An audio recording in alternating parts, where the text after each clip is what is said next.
That's cool. Yeah. Well, let's segue into talking about the brain, and maybe we could start with how you think about the brain specifically. Like, what is the brain? What does it do? What does it not do? It helps us survive. It's our portal into trying to make sense of the world. Like, what's the starting point in the discussion around the brain? Yeah. So the brain and nervous system. So it's like brain, spinal cord, connections with the body, and back again. I don't distinguish between brain and mind. I think that's like an 80s discussion or earlier. And I think it would take us down the wrong track. So brain or mind to me is interchangeable. Mind-body is kind of interchangeable because the brain is connected to the body and the body's connected to the brain, right? If I pinprick my hand and it hurts, my brain registers it, where it happens. It's kind of an irrelevant discussion now. I think we really need to just appreciate that the nervous system is designed to orchestrate all the processes in the body, not just thinking and not just behavior, and really can be divided into 5 things. So there's sensation, and sensation is really bound or restricted by the receptors in the body. So receptors in the eye that perceive photons, light energy, receptors in the skin that perceive pressure, touch receptors, smell, taste, hearing, etc. And the interesting thing about sensation and the fact that the nervous system needs to pay attention to sensation is it's non-negotiable. The nervous system of humans is designed to extract physical phenomenon from the universe that are non-negotiable, photons of light. I can't see in the infrared with my eyes, and I can't see ultraviolet light with my eyes, and I can't perceive that because I don't have the receptors for it. So other animals can perceive some of those things, but that leads us to the next thing, which is perception, which is which sensations are you paying attention to? So all the time you're sensing things. Like right now, your feet are sensing the contact with your shoes, but you're not thinking about it until I say that. And then you shift your perception. Right. So perception is like this spotlight. So the brain wants to constantly bring in sensation. It's non-negotiable what's coming in. It's just dependent on your environment. Perception is negotiable. You can control that because I just said shoes and you thought about your feet and there you are. Then there are feelings, which can be a little bit nebulous, but feelings are a link between our emotion and it generally invokes the body, sensations in the body and concepts in the mind of what those sensations are about. That's really what emotions are. Animals definitely experience them. I'm kind of appalled to think that 10 years ago, people were like, do animals have emotions? Of course they have emotions, right? Because those are bodily sensations merged with some perception. So of course they do. And then there's thoughts. And thoughts are interesting because thoughts happen spontaneously. Think about like a web browser that's constantly giving you pop-ups. But thoughts can also be deliberate. So you and I can decide right now that we're going to think about a plan for something, or we're going to think about what's going on in the world. So thoughts happen spontaneously and they can be deliberate. And then the final thing is behaviors and actions. So the nervous system is responsible for sensation, perception, feelings, thoughts, and behaviors.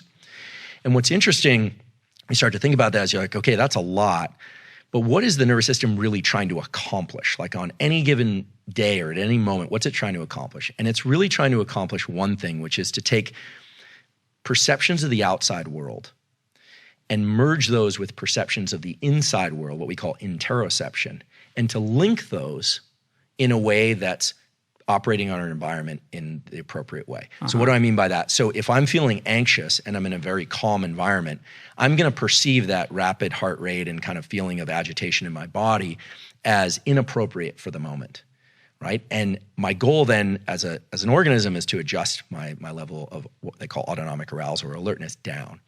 If I'm at a great party or I'm at a wedding or it's a celebration or I'm at a protest or, then I might feel that my level of alertness is appropriate for my environment. So the nervous system is in this constant dynamic interaction with the outside world and trying to figure that out.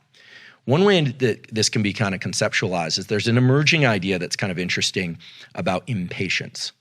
So we've all had the feeling of being impatient. Some people are far more patient than others. But if you've ever been in line at the store and you feel like something's going very slowly, the person in front of you is taking a long time, they're doing some returns and you're getting kind of impatient, maybe you're breathing in a mask and you're like, ugh, like what's the idea is that if you're getting a certain frequency of pulses from your body, and if those pulses are coming in quickly, like you're perceiving yourself, that interoception quickly, it's like pulse, pulse, pulse, pulse. You're going to be more geared towards your internal representation. And then you're seeing what's going on in the outside world, and it seems like it's going very slowly. But there are other times when you're in line at the store, someone's getting some returns and you're texting on your phone, or you've had a great day, you've had a great run, your family's in great shape, and you're fine. Why? Well, the frequency of those pulses, that interoception, is matched pretty well to your outside environment. And so impatience is really when your internal sort of metronome, tick, tick, tick, tick, is not matched well to the external environment. There are other times when you're feeling like your internal metronome is tick, tick, tick, and you've got a million things coming at you through email or text, and you've got a bunch of things, and you're feeling overwhelmed and tired.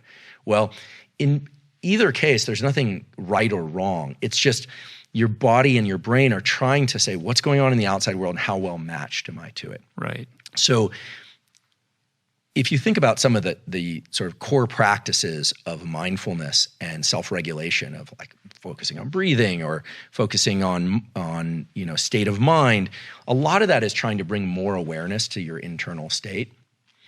But what our brain is normally doing when our eyes are open and we're interacting in the world is we're constantly trying to update our internal state to match external demands of the world. And this harkens back to a really early design of all nervous systems, which is, how do you take an organism that needs certain things, food, water, mates, reproduction, shelter, how do you move that organism? How do you create a system that will do that in best relation to the environment? And so what Mother Nature has done is designed a series of systems. Let's just take agitation and stress for one. If an animal or a human is very thirsty, you feel kind of agitated, you might get up and get a drink of water. If you're very thirsty, it can put you into a state of panic. If you're extremely thirsty and water is a limited resource, you might even resort to violence to get it, or negotiation of some sort that you wouldn't if you were calmer. So that stress and agitation were designed to actually mobilize the body to take us in the direction of something that's adaptive. So you can start to see these kind of core elements of what the brain and nervous system do: sensation, perception, feeling, thought, and action. And this constant challenge of trying to match our internal state to the external real estate, the outside world. And you start to see that the sensations that we call stress or impatience or calm are really the result of those attempts that the nervous system is trying to perform. That's a lot to take in and super interesting. And it it's prompting in me this, attempt to try to wrap my head around what within the brain is mutable, which is kind of, what your work is all about, versus what is immutable. Like you were talking about thoughts, like pop-up windows on a browser. Sometimes our brains are just doing what they do, and that there are things that we can do, like mindfulness and breath work and the practices that you're talking about, hypnosis, which is another thing that you're, involved in, to help us manage better that process, to kind of take the reins and be more in charge rather than be prey or victim to these kind of things that just occur without our conscious awareness. Well, I think that, in terms of value of understanding the nervous system and where it can be steered, it's absolutely clear that the nervous system can change in response to experience. So this thing we call neuroplasticity is really that. It's the brain's ability to modify itself in response to experience. And I think it's important to understand that from birth till about age 25, the brain is extremely malleable in a kind of almost passive way, where kids are exposed to things and the brain is just wiring up. I mean, the brain is really designed to adjust itself in order to be in concert with its surroundings and to optimize that, just the way we described it a minute ago. Like the way that a child can learn a language very quickly, or 3 languages. Play the guitar or something like that. Yeah, without an accent. Right. 3 languages without an accent. It's remarkable. You try and do that after age 25. It's very challenging. And so the brain is basically designed to be customized in the early part of life, and then to implement those algorithms and that circuitry for the rest of its life. And so the brain can change in adulthood, and it can change provided that there's an emphasis on some perceptual event. So in other words, if you want to change your brain as an adult, let's say you want to be less anxious, you want to learn a new language, you want to be more functional in some way, presumably. The key thing is to bring focus to some particular perception of something that's happening during the learning process. And the reason for that is that there's a neurochemical system involving acetylcholine. And it comes from these two little nuclei down in the base of the brain called nucleus basalis. All day long, you're doing things in a reflexive way. But when you do something and you think about it very intensely, acetylcholine is released from basalis at the precise neurons that were involved in that behavior, and it marks those for change during sleep or during deep rest later. So for people that want to change their brain, the power of focus is really the entry point, and the ability to access deep rest and sleep. Because most people don't realize this, but neuroplasticity is triggered by intense focus. But neuroplasticity occurs during deep sleep and rest. And we can talk about how to optimize those different brain functions. One of the things that's really important also to think about how the brain works in terms of plasticity and all this stuff is what the brain really wants to do is also pass as much of what it does off to reflexive behavior as possible. So, so when we're talking about focus, I think it can get a little bit vague, but it might be useful to think about like what exactly is focus and what triggers plasticity. So the brain loves to be able to just do things, pick up coffee cups and drink and walk and talk and do things and not put much energy into it. When we decide to focus, what the brain really does is it switches on a set of circuits that involve the frontal cortex and nucleus basalis and some others, and it's trying to understand duration, how long something's going to last, path, what's going to happen, and outcome, what ultimately is going to happen. So duration, path, and outcome. You know, the events of early 2020 are a good example of this. One of the reasons why it's so exhausting to be alive in 2020 is because we are now having to pay attention to duration, path, and outcome. How long is this thing going to last? When are they going to open up all businesses?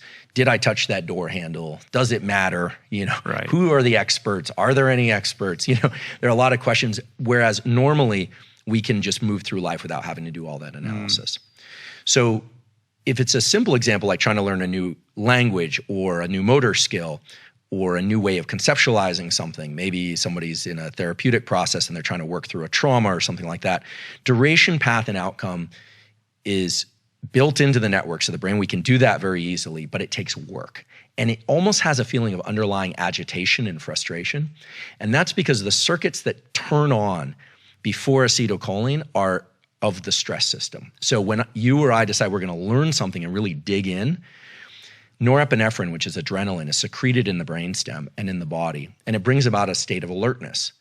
Then our attention, which is mostly a diffuse light, is brought to a particular duration, path, and outcome analysis. This would be thinking about what somebody is saying. What are they really trying to say? A hard passage of reading, a hard set of math problems, a challenging physical workout.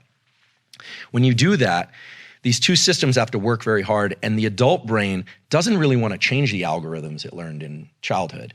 But if you do those two things, you have alertness and focus. The acetylcholine and the norepinephrine converge to mark those synapses for change. And so the way to think about neuroplasticity, if one wants to change their brain, is bring about the most intense concentration you can to something, and then later bring about the least amount of concentration to that thing. So I'll talk about that in a second, but there were some studies that were done at Stanford by a guy named Eric Knudsen that showed that plasticity in the adult brain, any age, can be as robust as it is in childhood, as fast and as dramatic. Wow. Provided the focus is there, and it's all contingent on this acetylcholine molecule coming from nucleus basalis. So you say, well, how do you do that? How do you get it? Exactly. Well, I've got friends that chew Nicorette thinking that's going to get them there because Nicorette is a nicotinic acetylcholine agonist, but that's going to globally increase acetylcholine. So I always tell them that's not the right approach. The right approach is to bring as much focus to a behavior or to a thought or to an action pattern. And there has to be a sense of urgency. So what Knudsen lab showed, and another lab at UCSF, Mike Merzenich's lab showed, is that if there's a serious contingency, like in order to get your ration of food each day, you have to learn this thing, the degree of plasticity is remarkable. Right. But if there isn't an incentive, it just isn't going to happen.